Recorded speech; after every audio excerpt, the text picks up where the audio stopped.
Bismillah ar-Rahman ar-Rahim. Iyyaka na'budu wa iyyaka nasta'in.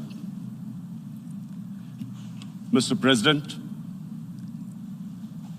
Honorable Secretary General, Excellencies, ladies and gentlemen, I feel honored today to represent my country at this forum of world leaders, where we have a chance to discuss problems that the world is facing. I want to talk about a lot of problems, but just four today. And I especially came to this forum despite a difficult time in my country, facing challenges. I would not have come, but because I feel that there are some very urgent problems which the world must address. So first of all, I start with climate change. So many leaders have talked about climate change. But Mr. President, I feel that there is a lack of seriousness. Perhaps world leaders some of the leaders who can do a lot, do not realize the urgency of the situation. We have a lot of ideas, but as someone said, ideas without funding is mere hallucination. Pakistan, I'll give you start with my own country. Our country is amongst the top 10 nations in the world which are most affected by climate change. We depend upon our rivers. We are mainly an agricultural country. And 80% of the water in our rivers comes from our glaciers. The glaciers not just on the Pakistani side, even India. The 80% of the water in Ganges and the Indian rivers also comes from the glaciers, from the Himalayan glaciers, Karakoram, Hindu Kush. And these glaciers are melting at quite a rapid pace. We detected already 5,000 glacial lakes in our mountains. And if this keeps going, if nothing is done, we are scared that humans are facing a huge catastrophe. In my country, when my party came to power in the province of KP, we planted 1 billion trees in 5 years. Now we've set ourselves a target of 10 billion trees in Pakistan. Idea being to counter the effects of global warming. But one country cannot do anything. This has to be a combined effort of the world. My optimism comes from the fact that the Almighty has endowed humans with great powers. We can do anything, provided our survival instinct is stirred up. And this is really what I hope that the United Nations will take a lead in this. There must be more emphasis. Richer countries must be pushed. Countries that are mainly responsible for greenhouse gas emissions. They must be pushed because our country contributes minuscule amount to greenhouse gases. So I feel that the United Nations must take leadership in this. My second issue for me right now is even more critical. Mr. President, every year, billions of dollars leave the poorer countries and go towards rich countries. billions of dollars siphoned off by the ruling elites of the developing world. And they find their way into Western bank accounts, offshore accounts, tax havens, expensive properties hidden behind companies bought in Western capitals.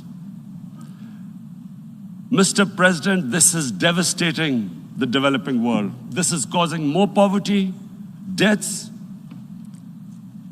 It's impoverishing the developing world. The difference between rich and poor countries is growing because of this. Money laundering, which happens because money leaves the poorer countries into rich countries, is not treated the same as, for instance, money from drugs or terror financing. The seriousness which terror financing and money from drugs, the way it is treated, it's not the same. The way the poor countries are being plundered by their elites. It's not happening. In my country, when I took charge of our government a year back, in the 10 years preceding that, our total debt went up 4 times. The debt we had accumulated in 60 years, just in 10 years, it went up 4 times. As a result, the total revenue we collected in 1 year, half of it went into debt servicing. How are we going to spend money on our human beings, 220 million people, when half the money is going into debt servicing? Because our country was plundered by the elites, the ruling elite. And easily they could get the money out. And when Mr. President, we located properties in Western capitals bought by this money through corruption and money laundering, located the properties of these corrupt leaders, we find it so difficult to retrieve it. That money, if we retrieved that money, we could spend on our human beings. But it's so difficult. The laws protecting these criminals. We do not have the sort of money to have expensive lawyers and spend millions and millions of dollars. We need help from the rich countries. And Mr. President, it's critical. The rich countries must show political will. They cannot allow this to happen. How can the poor countries spend money on human development, which the United Nations asks, SDG? How are we going to do it when this money can easily leave our countries? So, unless the rich countries intend to build walls to stop economic refugees coming as we see right now, they must take action. They must take action now. It must be a deterrent. Corrupt ruling elites should not be able to take money out easily and park it into foreign bank accounts and into these properties abroad. And I never understand why. Why do we have these tax havens? Why is this allowed? Why shouldn't rich people pay taxes? Why is it legal to have these tax havens where you have these secret accounts? Because, the world is changing. The population of the world is growing. Sooner or later, you're going to have a crisis. If the poor get poorer and the rich get richer, there is going to be a crisis sooner or later. So this is my second point. I hope that the United Nations takes a lead in this. It involves the IMF, the World Bank, Asian Development Bank. They must find a way of stopping this plunder of the developing world. My third point is Islamophobia. There are 1.3 billion Muslims in this world. There are millions of Muslims living in other countries, European countries, in the US, as minorities. Islamophobia since 9/11 has grown at a pace where it is alarming. Human communities live together. There should be understanding amongst them. But Islamophobia is creating a division. Muslim women wearing hijab, it's become an issue. It's become an issue in some countries. Hijab is some sort of a weapon. A woman can take off her clothes in countries, but she can't put on more clothes. How is this happening? Because of Islamophobia. And how did this Islamophobia start? After 9/11. And why did it start? Because certain Western leaders equated terrorism with Islam. Islamic terrorism. Radical Islam. What is radical Islam? There is only one Islam, and that is the Islam we follow of Prophet Muhammad sallallahu alaihi wasallam. There is no other Islam. Radical Islam, Islamic terrorism, what message did they send to people in the West, and why is there Islamophobia? How is a person in New York, in the Midwest, in the US, in European capital, how is he going to distinguish between who is a moderate Muslim and who's a radical Muslim? Because terrorism has nothing to do with any religion.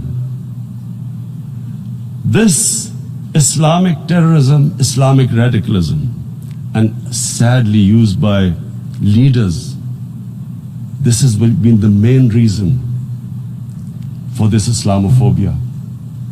And it has caused pain amongst Muslims. We in Muslim countries watch this Islamophobia traveling abroad, and it's getting worse.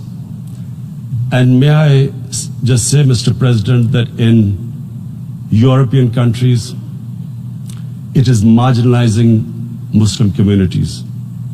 And we all know that marginalization leads to radicalization. Some of the people who ended up as militants in Syria and other places were from marginalized Muslim communities. And my point here is that we must address this issue. I'm sad to say that we Muslim leaders have not addressed this issue either. After 9/11, when this thing came about war against radical Islam, rather than Muslim leaders trying to explain to the West that there is no such thing as radical Islam, in all human communities, they are radicals. They're liberals and rest are moderate. All human communities, Christians, Jews, everyone has it. But Islam is not radical, neither Judaism, neither Christianity, neither Hinduism. No religion preaches radicalism. The basis of all religion is compassion and justice, which differentiates us from the animal kingdom.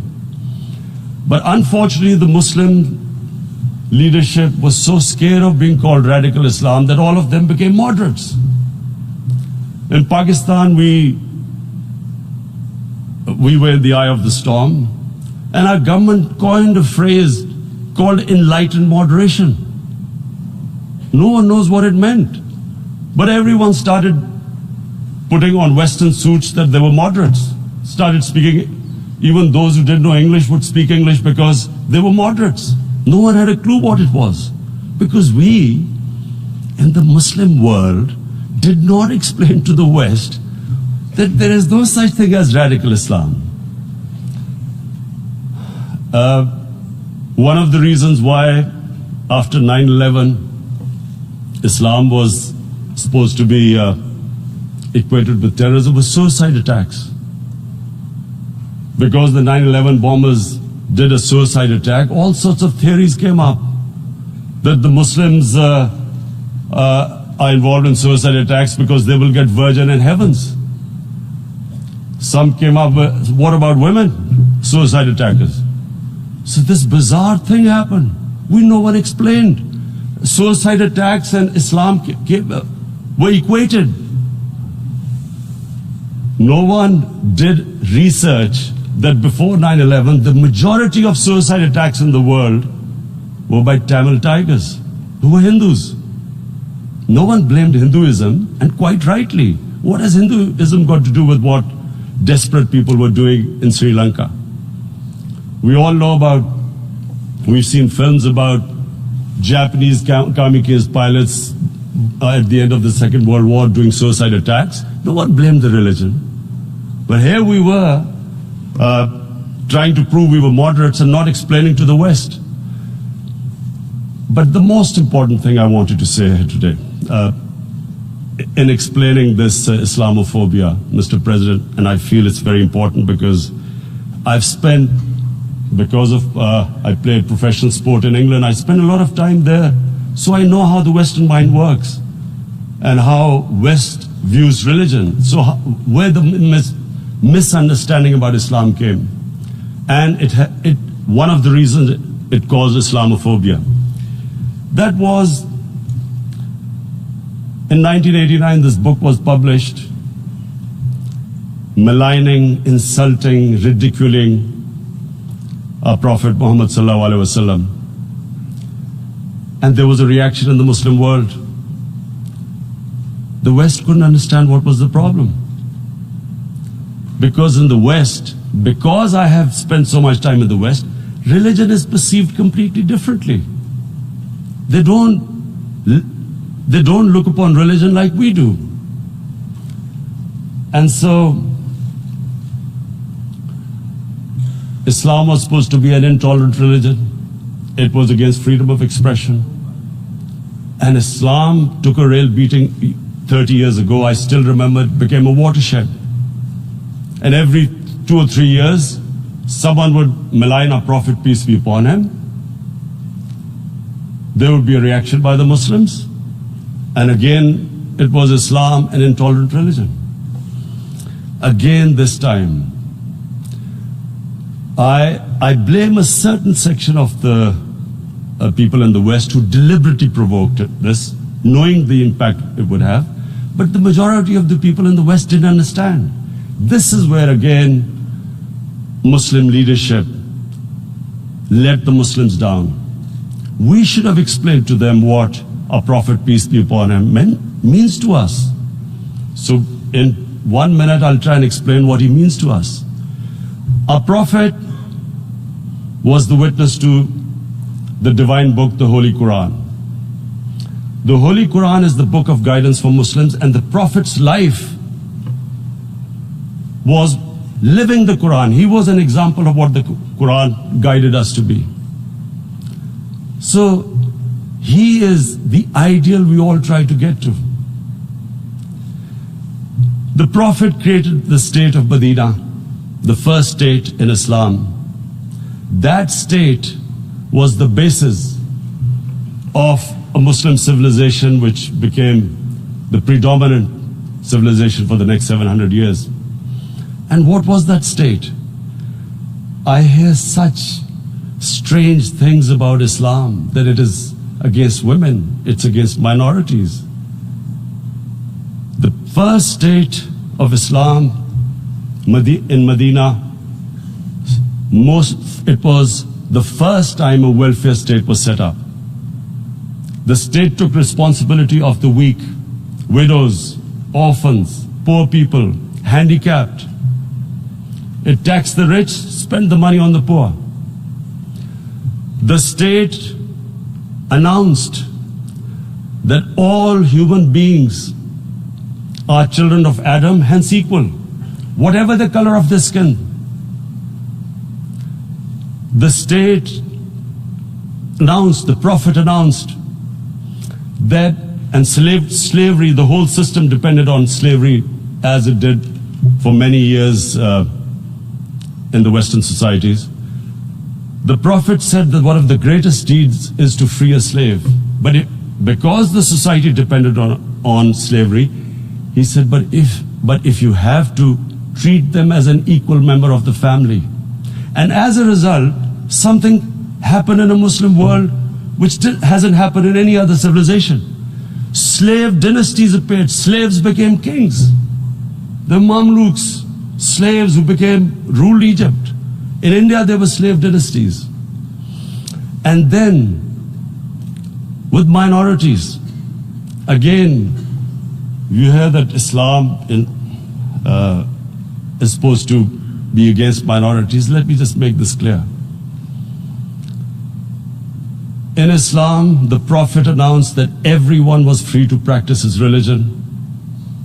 It was a sacred duty to protect the places of worship of all religions. He announced that every person is equal in front of law, whatever his religion or his color.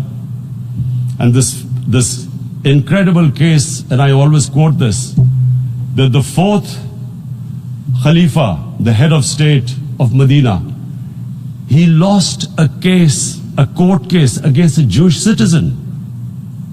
So, number one, it showed there was a rule of law, no one was above law.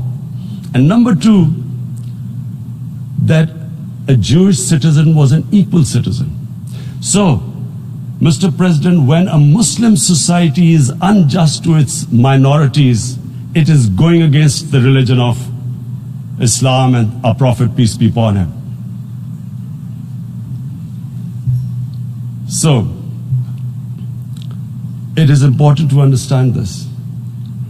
The Prophet lives in our hearts. When he's ridiculed, when he's insulted, it hurts. As we human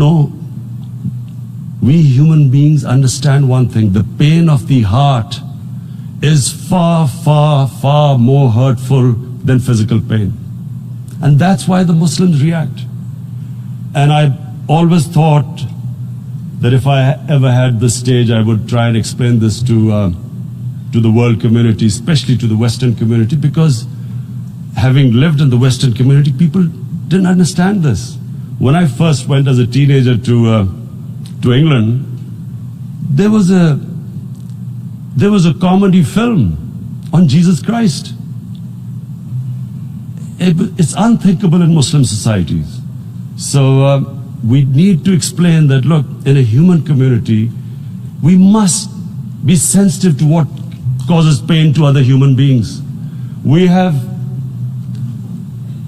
in the Western society, and quite rightly, the Holocaust is treated with sensitivity because it gives the Jewish community pain. That's all we ask. That do not use freedom of speech to cause us pain by insulting our holy prophet. That's all we want. And now, the number fourth point, Mr. President, and this is the most critical point, is the reason why I especially came here. It is about what is happening in Kashmir.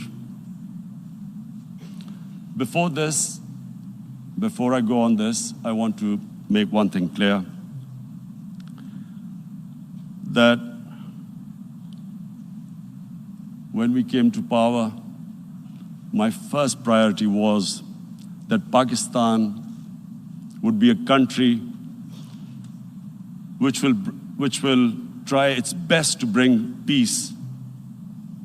We had been through this war on terror. We joined the United States war on terror after 2001. And Pakistan went through one of its worst periods where 70,000 Pakistanis died and over 150 billion was lost to our economy. And Mr. President, I opposed the war because in the 80s, Pakistan had joined the Western countries in what was the freedom struggle then in Afghanistan against the Soviets. And it was funded by the Western countries. These Mujahideen groups, which were treated in guerrilla warfare, were trained by Pakistan Army, funded by the Western countries, and especially US, and they waged what was a freedom struggle in Afghanistan. The Soviets called them terrorists. We called them freedom fighters. 1989, the Soviets retreated. The Americans packed up and left. Pakistan was left with these groups.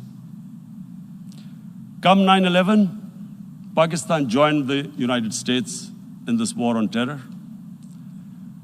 And now our government was supposed to, the reason why I opposed joining this war, because here we had indoctrinated them in jihad, meaning freedom struggle against foreign occupation.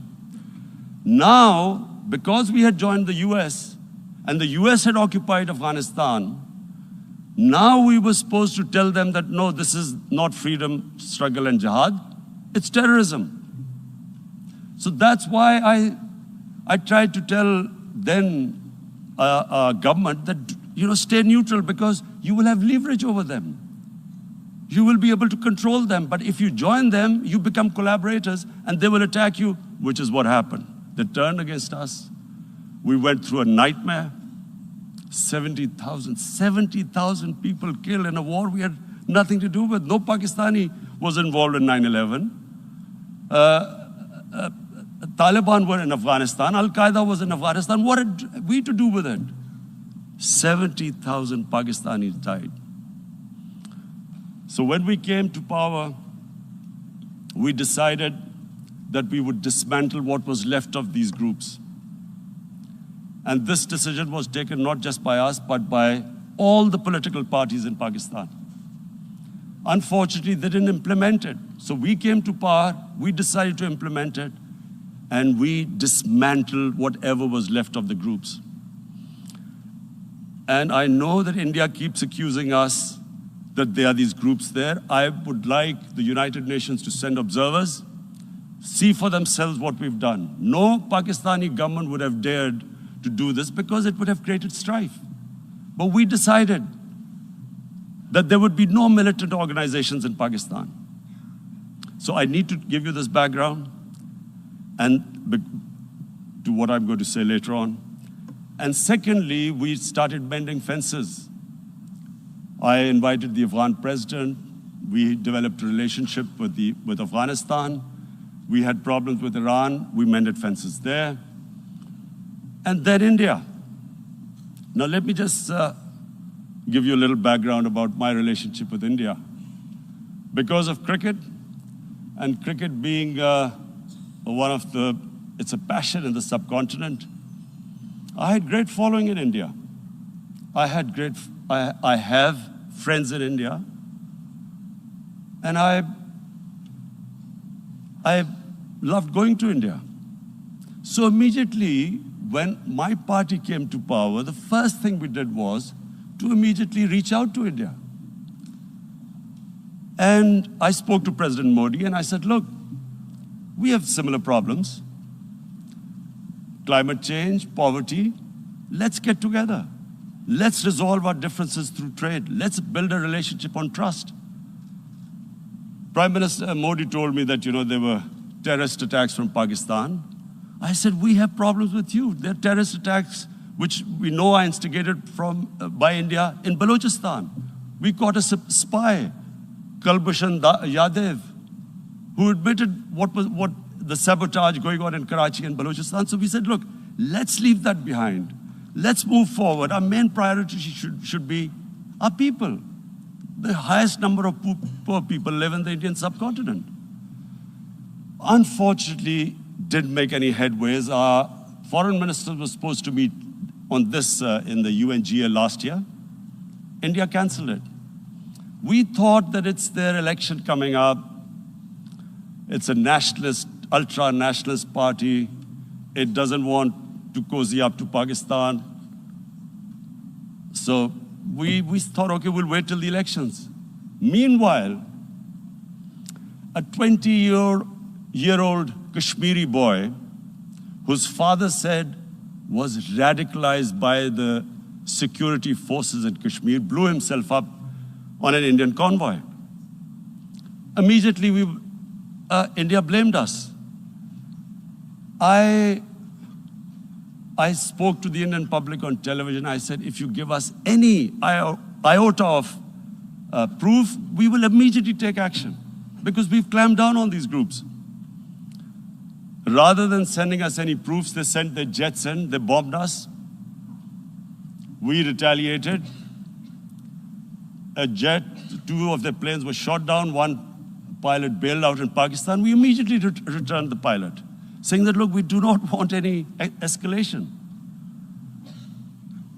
Rather than taking that as a peace gesture, the entire campaign, almost the entire campaign of Mr. Modi in the election was how he had taught Pakistan a lesson that their jets had killed 350 terrorists. Complete lie. They had just killed about 10 trees of ours, which was quite painful given that, you know, we are growing all these trees. He then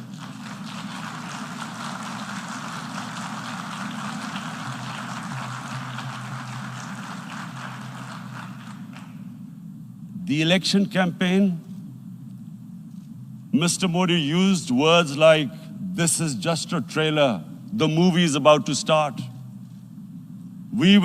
I went into Pakistan and taught them a lesson. This was the election campaign. Okay, so we thought, you know, us politicians make all these statements to win elections. So, okay, after elections, we'll get back to our normal relationship. Well, the moment the elections ended, we approached India, no response, but then we discovered they were trying to push us in the FATF blacklist to bankrupt us. That's when we realized there was an agenda.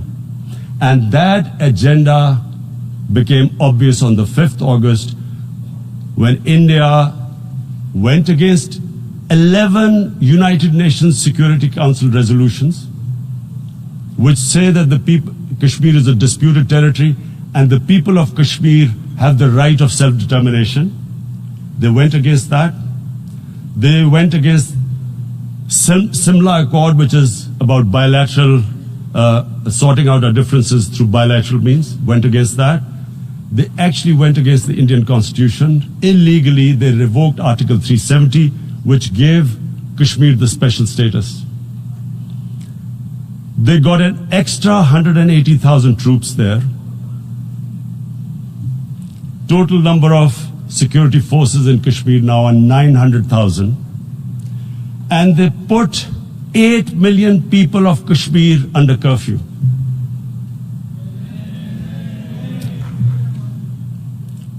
Mr. President, now I just briefly want to make the people understand, how can anyone do something like this? And for that, I have to explain to you what is RSS. RSS, Mr. Narendra Modi is a life member of RSS. RSS was an organization that was inspired by Adolf Hitler and Mussolini, came about in 1925. They believed in racial purity, racial superiority. They also believed they were an Aryan race like the Nazi believed they were an Aryan race. All that I'm saying can be verified. This is the time of information revolution. You can Google all this, what I'm saying. But it is very important for me to explain this to you so you know what is happening in India. This RSS believed in the ethnic cleansing of Muslims from India. At one point, there was racial superiority of the Hindu race. Secondly, it was hatred for the Muslims and for the Christians because they believed that this golden age of Hindu civilization was stopped because of Muslim rule centuries back and then the British rule of India. So it was racial superiority and hatred for Muslims and Christians. This is openly stated. You look at the founding fathers of RSS, Golwalkar and Savarkar. Just Google them and you'll find out. And this ideology of hate is what murdered the great Mahatma Gandhi in 1948. It was this ideology of hate that made Narendra Modi in 2002 do a pogrom against Muslims in Gujarat when he was the chief minister. He allowed 3 days for these RSS goons who were inspired by the Hitler brown shirts. They actually wear brown shirts. This RSS, the Congress Home Minister gave a statement that in RSS camps, terrorists are being trained. And these terrorists butchered 2,000 Muslims and 150,000 Muslims were made homeless. Narendra Modi could not travel to the US because of that. And I need to make you understand this background before I explain to you that what sort of a mindset would lay siege to 8 million people with 900,000 troops. Women, children, sick people, locked in as animals. In fact, of what I know of England, if 8 million animals were locked in, the RSPCA would have made a lot of noise about it.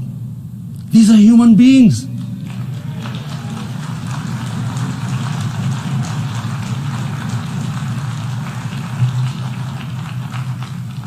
And Mr. President, what comes with racial superiority, these illusions of Aryan superior race, is arrogance. The two go together. And it's arrogance that makes people make mistakes and do stupid things. Cruel things like what Narendra Modi has done. It's sheer arrogance. And it's arrogance that has blinded him from the fact that what is going to happen when the curfew is lifted. Has he thought about it? This hasn't been thought through. What is he going to do when he lifts the curfew? Does he think that people of Kashmir will quietly accept the status quo because India has changed the constitution and taken away the special status? They'll accept that? Mr. President, 100,000 Kashmiris have died in the past 30 years because they were denied the right given by the United Nations, the right for self-determination. 100,000 have died and 11,000 women have been raped. There are 2 human rights, United Nations human rights reports on this. The world hasn't done anything because India is a huge market, 1.2 billion people. Sadly, the material prevails over the human. But this has serious consequences. Again, I repeat, that's why I'm here. Look, what is going to happen when the curfew is lifted will be a bloodbath. The people will come out. There are 900,000 troops there. They haven't come to, as Narendra Modi says, he's done this for prosperity of Kashmir. This is supposed to be for the development. These 900,000 troops, what are they going to do when they come out? There'll be a bloodbath. Has he thought it through what happens then? Mr. President, has anyone thought that what happens when there is a bloodbath? What do you think the impact will have on people of Kashmir? What do you think they will think? The way they have been boxed in their houses, treated like worse than animals, no rights. Thousands of all their political leadership has been arrested, taken out of Kashmir. Even those Kashmiri leaders who were pro-India have been taken out. 13,000 boys have been picked up and taken to God knows which destinations. So what do they think? What will the people of Kashmir do when they lift the curfew? They will be out in the streets. And what will these soldiers do? They will shoot them. They've already used pellet guns, blinded young boys. In the last 6 years, the 5 years, the oppression that has gone on in Kashmir. And so, Kashmiris will be further radicalized. Mr. President, there will be another Pulwama. And guess what? India will blame us. They're already blaming us. They're saying all this is happening because of Pakistan. One of their defense ministers said there are 500 terrorists lined up on the border to go in. Why would Pakistan send 500 terrorists when there are 900,000 troops? What impact are they going to make? What will they do? And why would? Don't we know that the moment there is some terrorist attack, all that will happen is there will be further cruelty and oppression of the people of Kashmir. We will just give the 900,000 troops to further crush the people of Kashmir. And then we'll give the Indian government an excuse that, look, Pakistan is a terrorist state, and this mantra that has gone on, Islamic terrorism. The moment you use this catchword, Islamic terrorism, the whole world turns away. No one talks about human rights. You can do whatever you want, which is what has happened in Kashmir, because they keep using this word, Islamic terrorism. And this is what they're doing right now. What do we benefit from further increasing the cruelty on the people of Kashmir? And why would we want this? But there is no other narrative left for India. As when they lift the curfew, whatever happens, Pakistan will be blamed, and there is always a danger of another Pulwama. They might come and bomb us again, and then another cycle might start. And what does Narendra Modi think that 180 million Muslims of India are thinking right now? Aren't they watching these Kashmiris stuck inside for 55 days they've been stuck in? Aren't they watching? What do you think? Don't you think that the Muslims will be radicalized in India?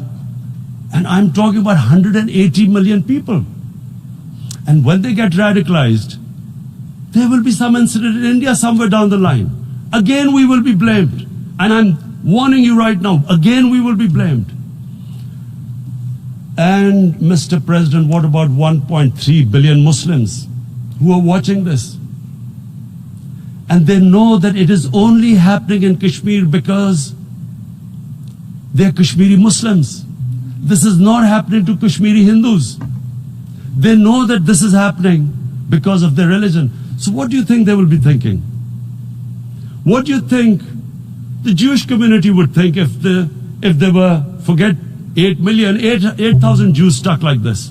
What do you think Europeans would think? What do we think?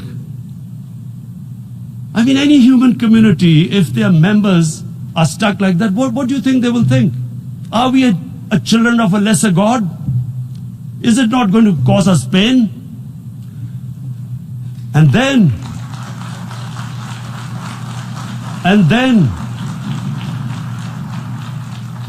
I'll tell you what will happen. People will, in the 1.3 billion Muslims, someone will pick up arms. I know we've been brought up with films, Western films. This good, decent guy doesn't get justice. He decides to pick up a gun and start seeking justice.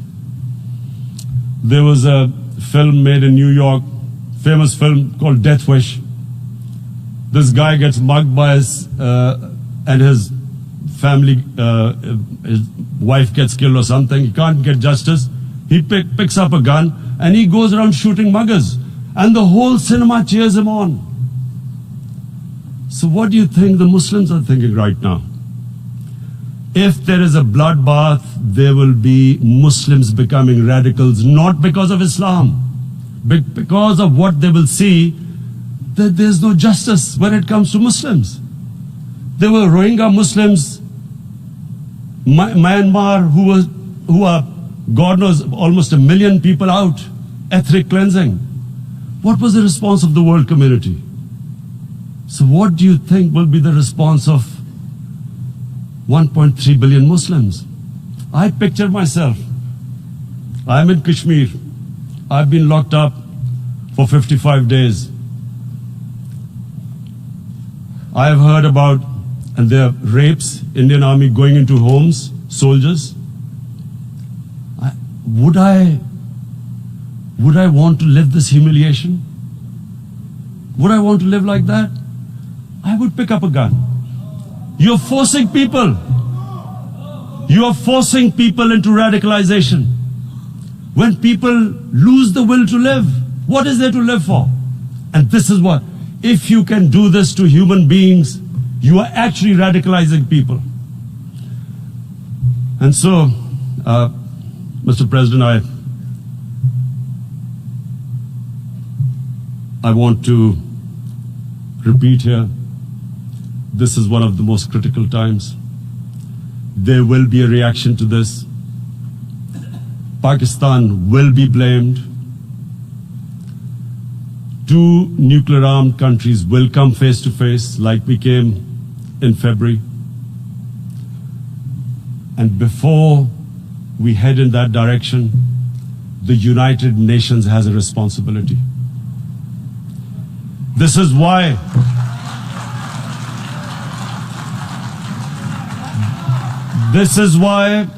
the United Nations came into being in 1945. You were supposed to stop this happening. I feel we are back to 1939, Munich. Czechoslovakia has been taken, annexed. What is the world community going to do? Is it going to appease a market of 1.2 billion, or is it going to stand up for justice and humanity?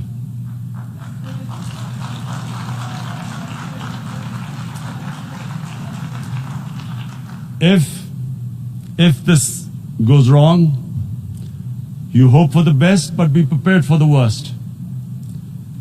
If a conventional war starts between the 2 countries, Mr. President, if a conventional war starts, and anything could happen, but supposing a country 7 times smaller than its neighbor is faced with the choice, either you surrender or you fight for your freedom till death, what will we do?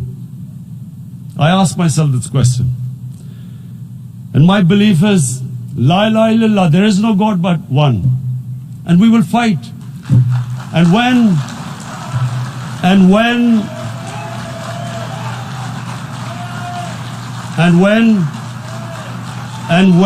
a nuclear-armed country fights to the end, it will have consequences far beyond the borders. It will have consequences for the world, which is why I repeat I'm here. Because I'm warning you, it's not a threat.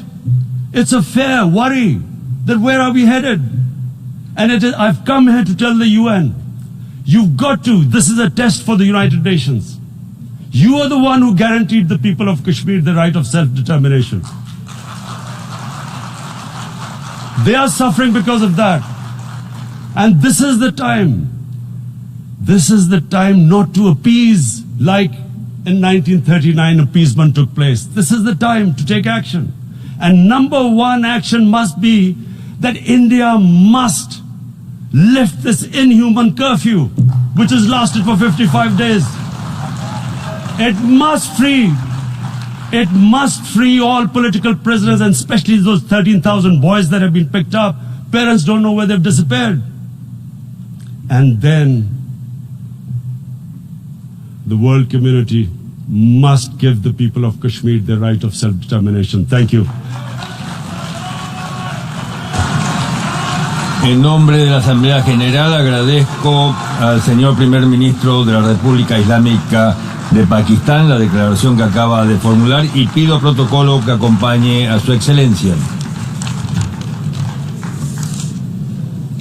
La Asamblea escuchará un discurso del Primer Ministro de la República Helénica, Su Excelencia Kyriakos Mitsotakis.